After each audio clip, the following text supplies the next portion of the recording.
आप सभी को हमारी ओर से नमस्कार है, प्रणाम करते हैं आप सभी का। और आज हम पढ़ाने जा रहे हैं आपको दशमलव क्या होता है। और इस दशमलव में हम लोग बात करेंगे शांत दशमलव क्या होता है, अशांत दशमलव क्या होता है, अशांत आवर्त दशमलव क्या होता है, विशुद्ध आवर्त दशमलव क्या होता है और मिश्रित आवर्त दशमलव क्या होता है। तो दोस्तों बने रहिएगा हमारे साथ। और आज हम चर्चा करने वाले हैं दशमलव का।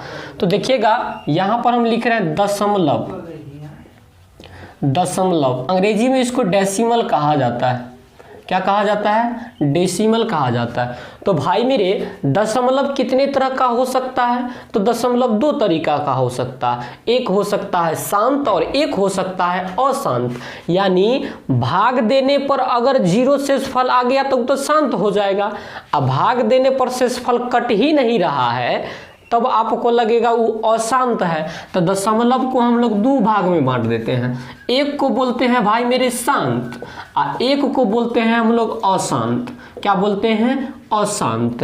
एक को बोलते हैं शांत और एक को बोलते हैं अशांत। शांत को बोला जाता है मित्र मेरे टर्मिनेटिंग। टर्मिनेटिंग का मतलब होता है भाई मेरे शांत। और अशांत को बोला जाता है नॉन टर्मिनेटिंग। अशांत को क्या बोला जाता है? Non terminating. तो सबसे पहले जानने की कोशिश करेंगे कि ये शांत क्या होता है। तो शांत दशमलव क्या होता है? जैसे कि मैंने आपको लिखा 3/2। तो आप इसमें क्या किए? 3 से में 2 से भाग दिए, 1 लगाए, फिर 1, फिर यहाँ पे 10 5 यानी 1.5 जो आपका आया। तो यहाँ पे शेषफल कितना आ गया? 0 आ गया। तो जब किसी साधारण भिन्न में भाग देने पर शेषफल कितना आ जाता है? 0 आ जाता है। तब उसे क्या कहा जाता है? शांत कहा जाता है। जब किसी साधारण भिन्न को दशमलव रूप में बदला जाता है तब अगर शेषफल 0 प्राप्त हो जाता है तब उसे क्या कहा जाता है? शांत कहा जाता है। तो मैं शांत का डिफिनेशन यहाँ पे लिख देता हूँ। शांत क्या होगा भाई? कि जब किसी साधारण भिन्न को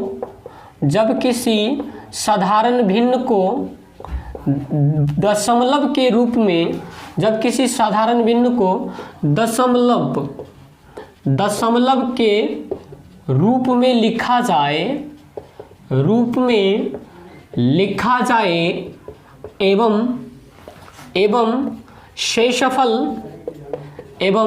शेषफल शून्य प्राप्त हो तब उसे शांत दशमलव कहा जाता है।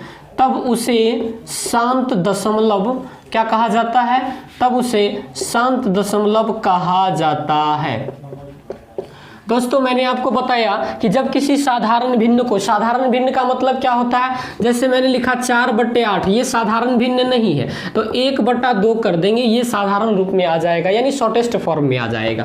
तो जब किसी साधारण भिन्न को दशमलव के रूप में लिखा जाए और शेषफल 0 प्राप्त हो जाए और जैसे ही शेषफल 0 प्राप्त होगा तो भाग की क्रिया वहीं पे स्टॉप कर जाएगी और स्टॉप कर जाएगी तो उसी को क्या कहा जाएगा? शांत दशमलव प्रसार कहा जाएगा। तो जैसे हम एग्जाम्पल अगर आप यहाँ पे लिखने की कोशिश करें तो 3/2 को अगर लिखेगा तो 1.5 हो गया, 1.75 हो गया, 1.84 हो गया, समथिंग आप यहाँ पे कुछ लिख सकते हैं। तो ये जो आपका दशमलव प्रसार हो जाएगा ये क्या हो जाएगा दोस्तों मेरे? ये हो जाएगा आपका शांत दशमलव प्रसार। ये क्या हो जाएगा? डिफिनेशन शांत दशमलव प्रसार का। अब हम बात करेंगे अशांत आवर्त दशमलव क्या होता है।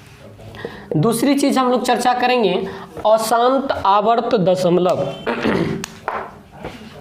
अशांत आवर्त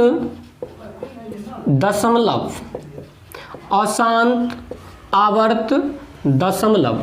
जैसे आपने देखा होगा कि दशमलव के कुछ अंक के बाद क्या होता है? ऐसा अंक होता है जो बार बार रिपीट करता रहता है। जैसे 1.33333 ... यानी बहुत ज्यादा बार आ रहा है जिसके ऊपर हम लोग रेकरिंग लगा दिया करते हैं। क्या लगा दिया करते हैं? रेकरिंग लगा दिया करते हैं। और इस हिंदी में कहा जाता है 1 3 पे बार। यानी दोस्तों अशांत आवर्त का मतलब होता है बार बार आना और अशांत का मतलब रुकना नहीं। तो जो बार बार आता है और रुकता नहीं है, तब उसे क्या कहा जाएगा? अशांत आवर्त दशमलव कहा जाएगा। तो इसका डेफिनेशन क्या होगा? जब किसी साधारण भिन्न को दशमलव के रूप में बदला जाता है तथा दशमलव के बाद अंकों की पुनरावृत्ति लगातार होती रहती है, कुछ खास अंकों की पुनरावृत्ति लगातार होती है, तब उसे अशांत आवर्त दशमलव कहा जाता है। Non terminating recurring decimal, non terminating recurring decimal, non terminating recurring RECURRING decimal, non terminating recurring decimal. तो दोस्तों इसमें क्या डेफिनेशंस बनेगा? जब किसी साधारण भिन्न को, जब किसी साधारण भिन्न को, जब किसी साधारण भिन्न को दशमलव के रूप में बदला जाता है, दशमलव के रूप में, डेसिमल फॉर्म में दशमलव के रूप में बदला जाता है तथा दशमलव के बाद कुछ खास अंकों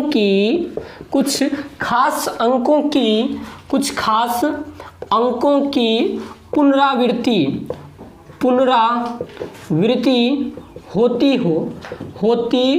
हो तो उसे क्या कहा जाएगा भाई मेरे? अशांत आवर्त दशमलव कहा जाएगा।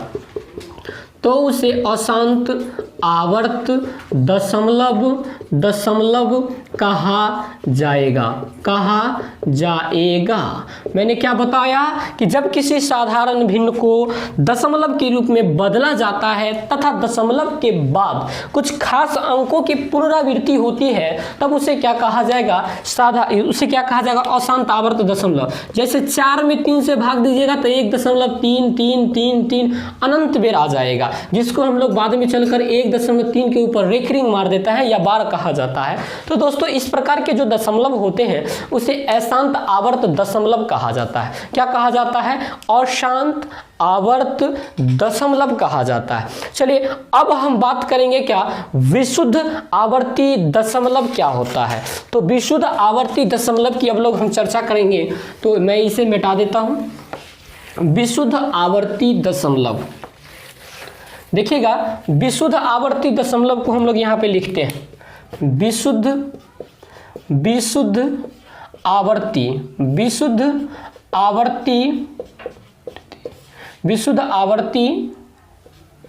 दशमलव। तो दोस्तों विशुद्ध आवर्ती दशमलव क्या होता है, विशुद्ध आवर्ती दशमलव क्या होता है, इन चीजों की हम लोग चर्चा करेंगे। तो बताइए विशुद्ध आवर्ती दशमलव क्या होता है। तो दशमलव के बाद कुछ सेट का पुनरावृत्ति होता है। कैसे? देखिएगा जैसे मैंने लिखा 0.4125, अब ये लगातार 4125 4125 4125 आ रहा है, तो इसको बोला जाएगा विशुद्ध आवर्ती दशमलव बोला जाएगा। क्या बोला जाएगा? विशुद्ध आवर्ती दशमलव बोला जाएगा। विशुद्ध आवर्ती दशमलव क्या होता है कि जब किसी भिन्न को दशमलव के रूप में बदला जाता है, जब किसी भिन्न को दशमलव के रूप में बदला जाता है और दशमलव के बाद निश्चित क्रम में पुनरावृत्ति होती है, कुछ सेट का निश्चित क्रम में पुनरावृत्ति, तो हम क्या लिखेंगे? आप उस बात को लिख लीजिएगा कि दशमलव के रूप में लिखा जाता है, तब दशमलव के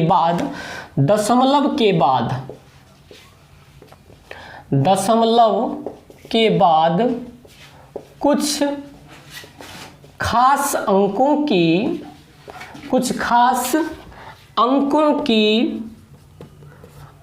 की निश्चित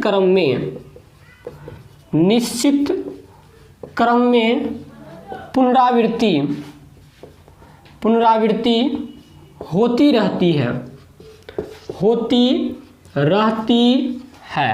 विशुद्ध आवर्ती दशमलव कहलाती है। क्या कहलाती है? विशुद्ध आवर्ती दशमलव, विशुद्ध आवर्ती दशमलव कहलाती है। इसे क्या कहा जाता है? तो विशुद्ध आवर्ती दशमलव कहा जाता है। इसको कहा जाता है प्योर आवर्ती रिकरिंग RECURRING, रेकरिंग डेसिमल।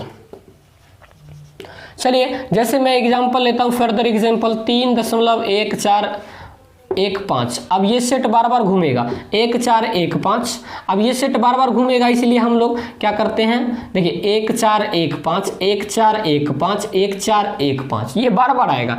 तो इससे बोला जाता है क्या, विशुद्ध आवर्ती दशमलव बोला जाएगा। क्या बोला जाएगा, विशुद्ध आवर्ती। आप सभी को हमारी ओर से नमस्कार है, प्रणाम करते हैं आप सभी का। और आज हम बताने जा रहे हैं कि 7 से विभाज्यता का नियम क्या होगा, 2 से अधिक अंकों के लिए क्या होगा, यानी 3 या 3 से अधिक अंकों के लिए अगर आपको चेक करना हो तो क्या होगा 7 से विभाज्यता के नियम। तो जरा सुनिएगा, मैं जैसे कोई नंबर बोलता हूं, मान लेते हैं 4 5 6 8 7, मैंने यहाँ पर 5 अंकों की एक संख्या बताया। तो अब आपको क्या करना है, अंतिम 2 अंक को छोड़ देना है, अंतिम 2 अंक को छोड़ देना है। अब बाकी जो बचा ना, इसका दुगुना कर देना है। तो 456 का दुगुना कितना हो जाएगा, 6 दूना 12 के 2 हाथ में 1, 10 11 के 1 हाथ में 1, 4 दूना 8 1 9, 912। इसको ऐड कर देना है 87। तो कितना हो जाएगा, 7 2 9, 8 1 9 9। अब इसको यदि ये 7 से डिविजिबल हो जाता है तो फिर हम कह सकते हैं कि पूरी नंबर 7 से विभाजित हो जाएगा। मतलब किसी संख्या के अंतिम 2 अंक को छोड़कर, अंतिम 2 अंक को छोड़कर जो सारा संख्या बचेगा, उस संख्या का दोगुना करके अंतिम दोनों अंक से बनी संख्या को जोड़ दीजिए, और जो संख्या प्राप्त हो जाएगा अगर वो 7 से डिविजिबल है तो कहेंगे कि बाकी संख्या तो हो ही जाएगा। अच्छा, रूल लिखते हैं उसके बाद तो बहुत अच्छा से प्रैक्टिस करेंगे। कहते हैं क्या, किसी संख्या के अंतिम 2 अंक को छोड़कर, 2 अंक को छोड़कर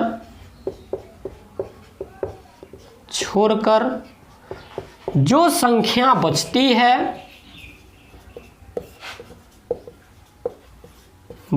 है उसका दोगुना एवं अंतिम 2 अंक से बनी संख्या जिसे आपने छोड़ा था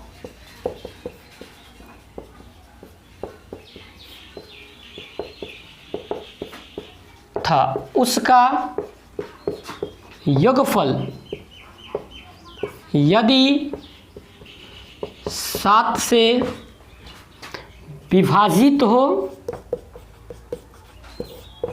तो संपूर्ण संख्या 7 से विभाजित होगा। चलिए एग्जाम्पल हम लोग लेते हैं। पहला 7 1 5 4, मैं छोटा सा एग्जाम्पल लेता हूँ। अंतिम 2 अंक को छोड़ देना, तो अंतिम 2 अंक ये दोनों है, इसको छोड़ दीजिए। बाकी बचा 71 लिखे, उसका दोगुना, 71 के दोगुना अंतिम 2 अंकों से बनी संख्या जिसे आपने छोड़ा था, तो 54 था।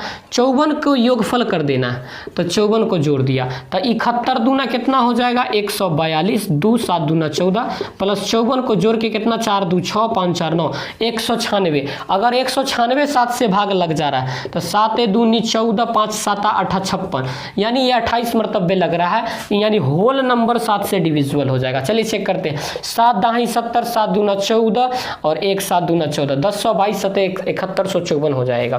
तो दोस्तों मैंने आपको समझाने का कोशिश किया। और एग्जाम्पल लेते हैं, इतना ही नहीं, देखिएगा दूसरा एग्जाम्पल मैं लेता हूं। क्या, 7 1 5 4 9 8 7, इसको जरी करते हैं।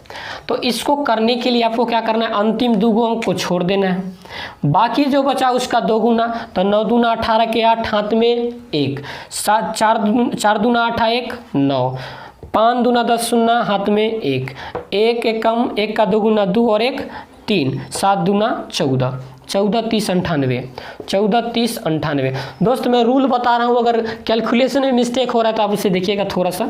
और इसको 87 यहाँ पे कर देते हैं। 8 7 15 5 हाथ में 1, 9 10 8 18 के 8 हाथ में 1, उसके बाद 3, उसके बाद 1 4। अब इसको फिर 7 से चेक करना है, तो इतना बड़ा है तो फिर भी चेक नहीं होगा, तो फिर वही रूल, अंतिम 2 अंक को छोड़ दीजिए, बाकी को डबल कीजिए, फिर उसको ऐड कीजिए, वही रूल अपनाना है।